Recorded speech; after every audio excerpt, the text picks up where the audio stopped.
able to access a free and public education, free and equal public education, and we fought for that for more than 160 years. In those early years, it was a real challenge. It took about 20 years to get people to even begin talking about it. So it's interesting to me that here we are in the 21st century, and we are still having these same conversations about how to make sure every kid has an equal and fair, balanced public education. So with that, let's get started. Our priorities this year continue to remain focused around three things: our kids, our schools, and our future. And we're trying to be extremely laser focused this year on giving priority to neighborhood public schools and restoring respect for the profession of teaching and for the educators, all the educators really, that serve our students. And then more than anything, and I mentioned it, it's in the history of who we are. No matter who the kids are or where they come from, we believe that they deserve access to a free public education. And they should have time and support to actually learn. And in today's age, that seems to be quite a challenge. So let's get started. First of all, funding. You know, there's the $9.3 million deficit that has come up in terms of the shortfall of funding public education, and so we are advocating that legislators fulfill their commitment to the funding formula and to the schools. So we are going to be advocating for that $9.3 million to be restored so that the children in our public schools will get the supports and services that they've been promised. Next is trauma-informed care. It's a term that's new to a lot of people, but teachers have been experiencing it for a long time. Trauma-informed care would be the process of supporting students in their environment through a variety of ways.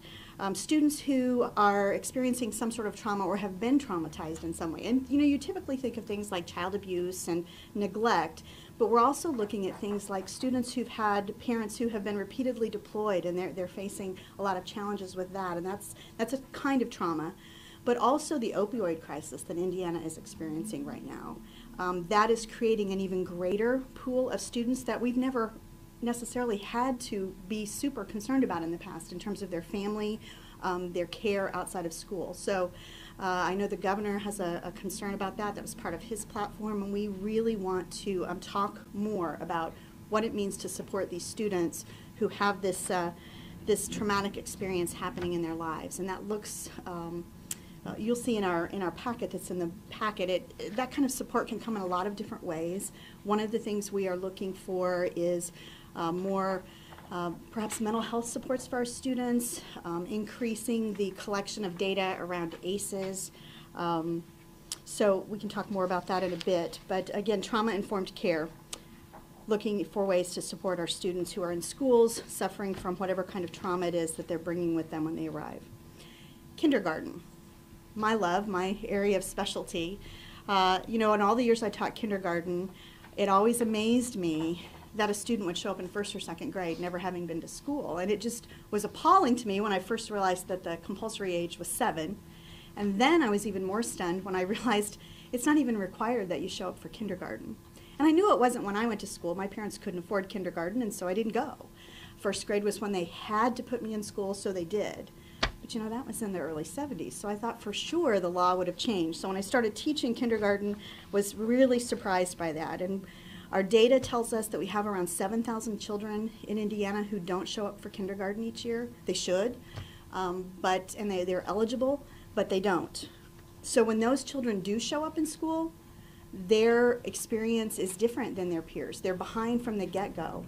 Even if they have the skills and the ability to get caught up over the next few years, they come in a very different place. And if they were coming in more prepared and they were coming in kindergarten with their peers like they should be, how much more could they learn instead of having to catch up? So we're greatly concerned about that, and you know, with the pressures of the global society today and really pushing students in terms of standards and curriculum, we really would like to see those students come to kindergarten to get a developmental foundation and be ready for that educational future that will give them hopefully a better life. We are advocating that age be changed to age 5 with a caveat that if a parent doesn't feel their child is ready, You know, no kindergarten teacher in their right mind would say that a 5-year-old must stay in their classroom if a parent didn't feel they were ready. So we definitely think that the parent should have that opportunity to say, you know what, I really need one more year for my child to prepare for kindergarten. Oversight with charters and vouchers. Let's move on to that. You know where we stand on charters. There are concerns that we have about transparency, particularly with virtual and voucher schools. When you look at the data and the stories that we've read in the past few months about virtual school and the class size, the number of students that are assigned per teacher, the turnover in terms of student population, there are a lot of questions that have yet to be answered about that. And then when you look at vouchers, the fact that a school system can accept students with vouchers and they don't have any level of accountability to the public, the taxpayers, for how that money is used. So there's no oversight, there's no checking up, there's no State Board of Accounts that's coming in to look to see that that money's really meeting the needs of the students. So definitely there needs to be some level of accountability there. There needs to be some level of transparency. You are a taxpayer, I am a taxpayer, and we have a right to know how that money is being spent. I can walk into a public school anywhere in Indiana and I have the right to ask to see those documents. There are budgets that are published in papers every year, but not for schools that accept vouchers. So the question is, where's the money going? And let's figure out how to make that more transparent. And then when it comes to the core exam for teachers, I'm going to move on to that. There's been a lot of conversation in the last few years since the licenses processes have changed back from REPA and REPA 1, REPA 2, and then the tests company changes. It's been confusing, to say the least, for those in the system. But then once they complete a graduate program or an undergrad program and they're ready to secure their teacher's license, imagine their stunned faces when they have perhaps been at the top of their class in high school, top of their class in college, and they graduate and they go take their teacher exam expecting to pass, and they pass a couple of the exams, especially elementary teachers, but then they get to a couple where they run out of time. And because the time allotted for the number of questions doesn't give them the opportunity to complete the questions, then they fail the test. So you have very qualified people, very qualified individuals who are not passing a couple of these exams. And there's even a story that's out there about a PhD in, I don't remember if it was math or science, I think it was math, who took the teaching exam for elementary math and was not able to pass it. And it wasn't that the content wasn't known, it was that there wasn't time allotted for the problems, that the depth of the problems and the time that is needed. So we really need to have some conversation about why is it that there's certain tests that very capable people are not able to get through, and what other pathways do we need to look at, or programs, that's a better word. What other programs or methods is even a better word. What other method do we need to look at creating that evaluation process that says, yes, you are a qualified teacher? So we have some ideas about that, kinds of things that ought to be considered, but that is a great concern. There are a lot of really qualified people out there waiting to teach, and they are either in a situation where they have an emergency permit, or they're teaching on a substitute license, or in some cases the school systems have offered them jobs and then pulled the job offer back because they don't want to deal with the paperwork that comes with the electronic process of an emergency permit. So there are some real concerns there, especially in this day and age of teacher shortage. If you've got qualified people who have been well trained in the pedagogy and the content, and yet we're not allowing them to teach. Let's talk about that. You have a packet today that has the one-pager that is our overview, our 3 buckets, our kids, our schools, our future, and some specific pieces underneath that. And then you have the larger packet where we break it down. We go into a little bit more depth on each of these, and then we go into solutions as well, some of the solutions that we are offering. We are often accused of complaining about a lot of things, but never offering solutions, and we have really been cognizant of solutions. We believe that educators are the ones who ought to be offering the solutions, and so we are. So at this time, if you have questions, Can we talk a little bit about the new graduation requirements? Sure. And how, how do you think it's going to affect students? Well, actually, the education community is talking this morning about what our next steps ought to be. We're not sure exactly how that's going to affect students yet, but we do know based on the data, if nothing changes, and looking at the data we have today, there are going to be a significant number of students who won't qualify for graduation under the new pathways. And so there are going to have to be some changes made to that, some tweaks along the way, and we hope to be able to offer some of those tweaks. So do you think that the work-based learning is a step in the right direction, but maybe just needs some changes, or how do you feel about that, the different form of learning and having these new requirements? I have a very strong position on students needing to be in developmentally appropriate settings that are safe learning environments for them. And I'm not so sure that putting students in the workplace sooner is the best way to do that. I think our job in K-12 education is to prepare students for learning new skills, or whatever their choice is, whether it be going straight into the workforce, the military, or college.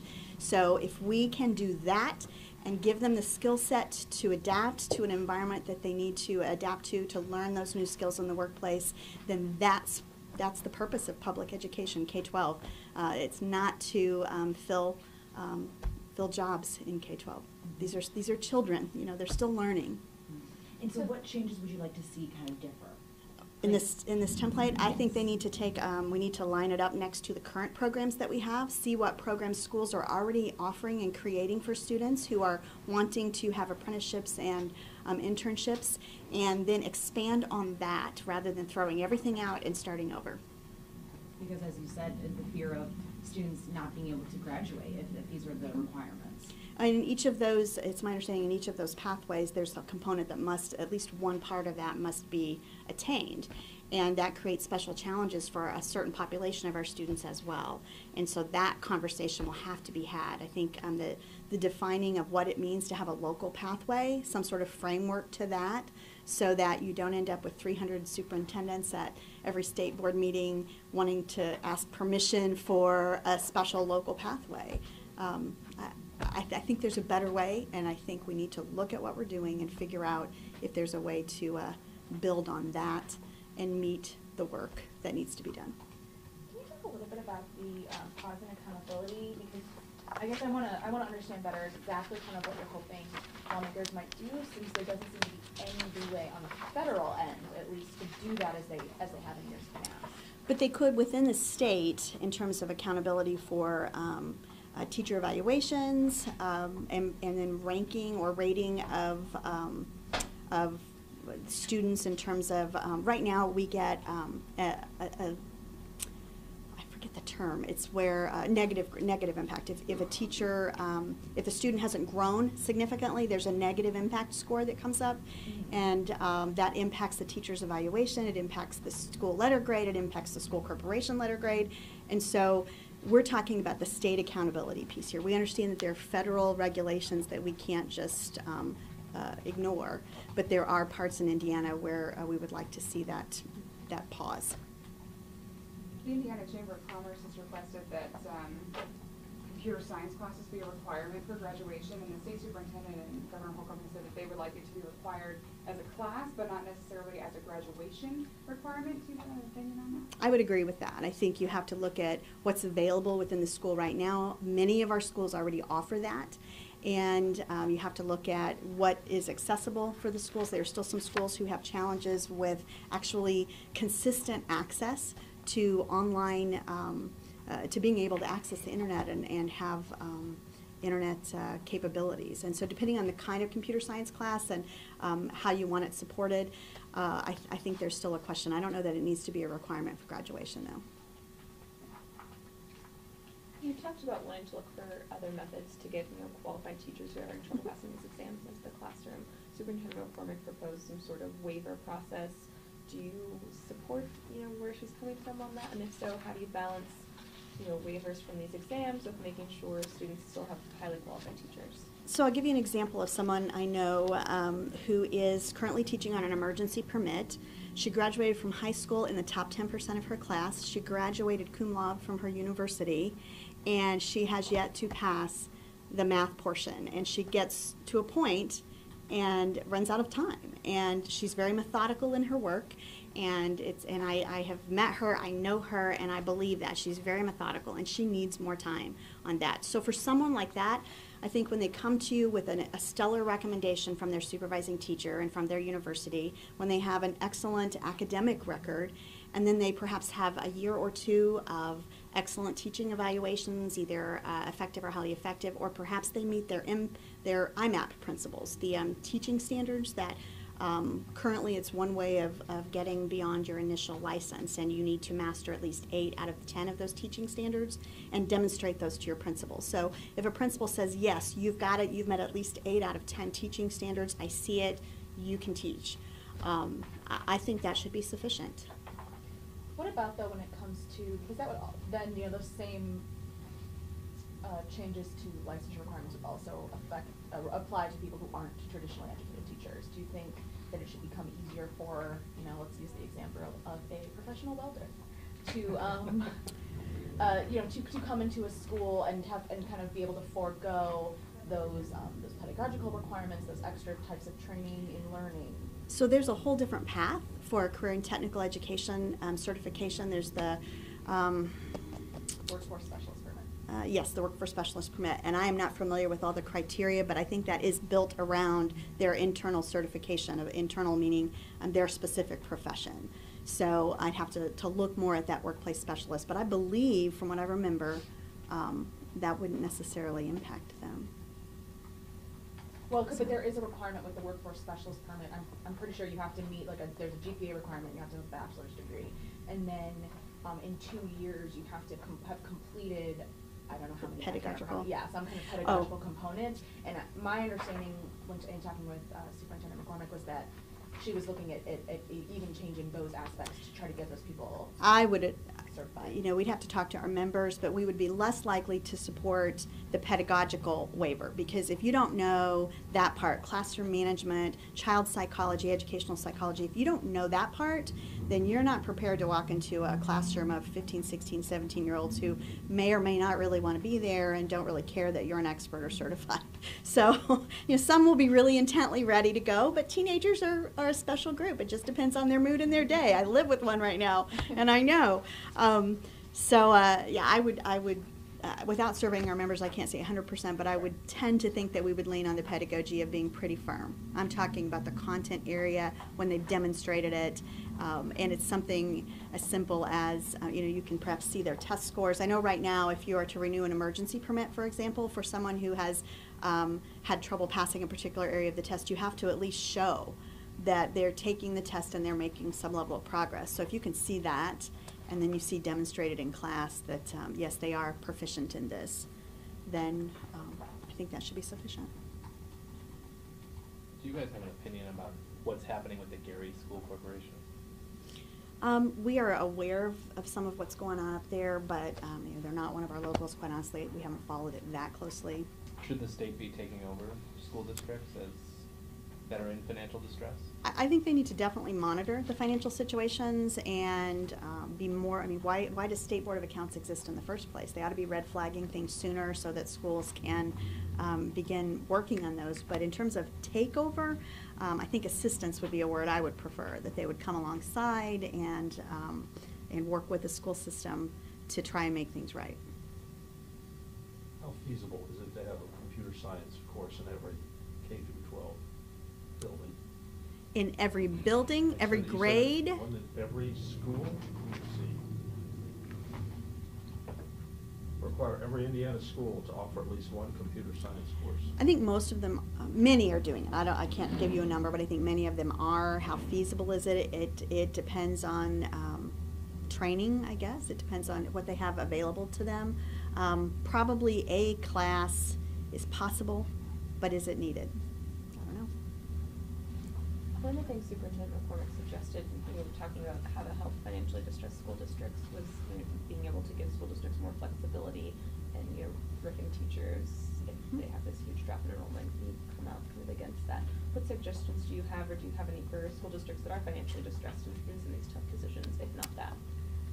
Well, you have to look first at prior to the school year starts. Any administration team worth their salt would be looking in the spring and being very cautious and perhaps even a little more reserved, even though they think numbers are going to be at a certain level, being a bit more reserved and cautious, and perhaps, I know of school corporations, many of them around the state, that will not hire, not bring everybody back, and will say to someone, you know what, I think we're going to be able to call you back, but I'm just not sure, so I have to give you this notice, and I know that you can look somewhere else, but we just have to be very cautious. And then call them back once they see that the numbers are a little bit more stable. So that is a route that I think we need to look at, see how many schools are utilizing that pathway or that method, that process. That actually is a better process in my mind for kids than the other. It's much easier to take a classroom of 28 students in first grade and reduce the class size to 21 6 weeks into school, or 8 weeks into school, or 10 weeks into school. I think by October, you're probably looking at 10 to 12 weeks into school, than it is to go the other way, to go from a class of 21 and suddenly be in a class of 28. That totally changes the learning environment. And so the other thing I would add would be that, why do we need that flexibility all the way into October? We promise superintendents contracts with a lot more in them than teachers can even consider. We promise principals things, have contracts for principals in the spring. I think superintendents are January, principals must be notified in March, and teachers now are notified, is it May to July? It's sometime in that window. So I don't think the October date is necessary. I think that number of schools is so small. And if that number of schools isn't being cautious with their funds to begin with, then there's probably an issue that arose long before that figure, that student population number. With diplomas, do you, there's been some, I guess, talk between the Graduation Pathways Committee and others about moving to like a one diploma system. Is that what you guys are looking at as a potential solution? I think that's something we'll be discussing with the rest of the education community. It would make sense based on the requirement of ESSA that there be a one diploma system that, and then you can put building blocks on it, add components to it, but at the base there would be this base diploma. In college applications, and I don't know about workplace right out of high school, but I don't recall any of my adult children having to list what kind of a diploma they got. It was just, when will you graduate high school, what's the expected graduation date, and then the school had to provide proof that my sons had graduated to the universities they chose to attend. Job applications, I don't think they ever ask you what kind of diploma that you received. So there are a few scholarships that might ask, but I just don't think that the specific kinds of diplomas is an issue outside of whatever it's used for in high school. So yes, we would advocate for a one diploma with perhaps some different components or blocks.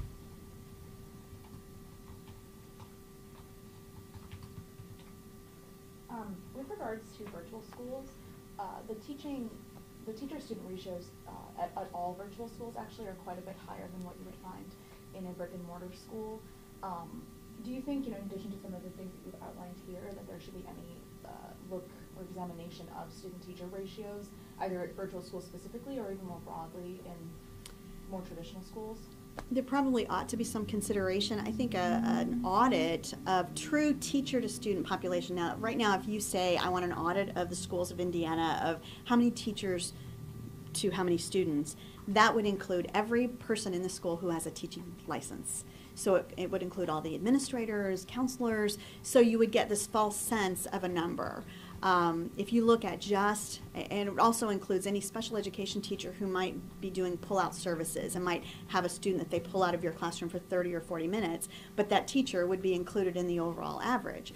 So if you take all of that out and you're just looking at classroom teachers and students and you're looking at that ratio, I think that ratio is much different than the one that we typically find. So in terms of virtual schools, definitely there's an issue. I think it would be good to look at all schools and do some sort of maybe a study committee, but to look at the real student-to-teacher ratio. Over a period of time, it would be really interesting to see what's happened to it in light of all of the changes in education law and education funding.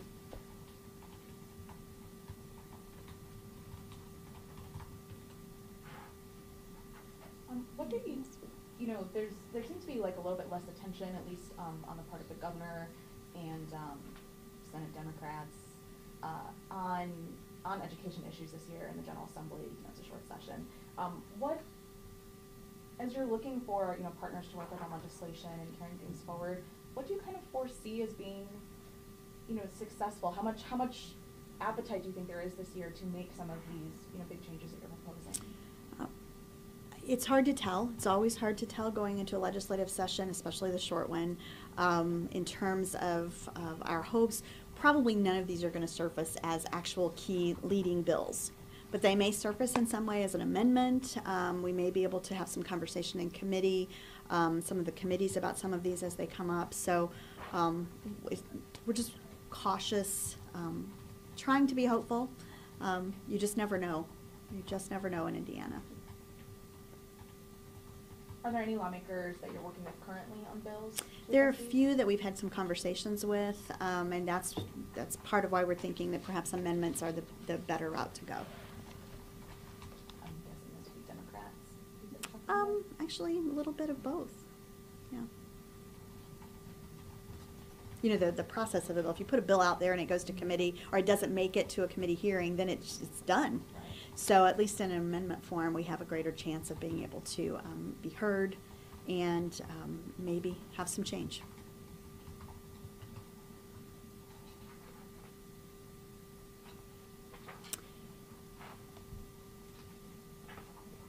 I will just remind you about yesterday. They seem to be puzzled by why there's such a teacher shortage.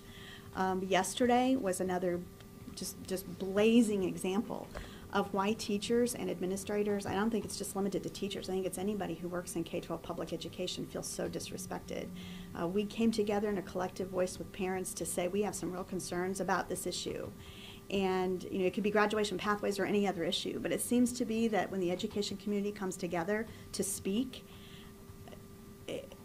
it's either ignored or the total opposite happens. And so we had the state superintendent who didn't want what happened yesterday to happen. We had superintendents, we had principals, we had teachers, we had counselors, we had parents, and they ignored that. They had I believe they had their mind made up, some of them, before they ever began testimony. You had a state board member who wanted to shorten the length of time that people could testify. The day prior, they limited to the public comment to an hour, and there were people who had signed up to speak who didn't get to speak, who had taken time off from whatever work they had to come and be there. And so that's just one example of the many, many ways that educators have been disrespected in this state.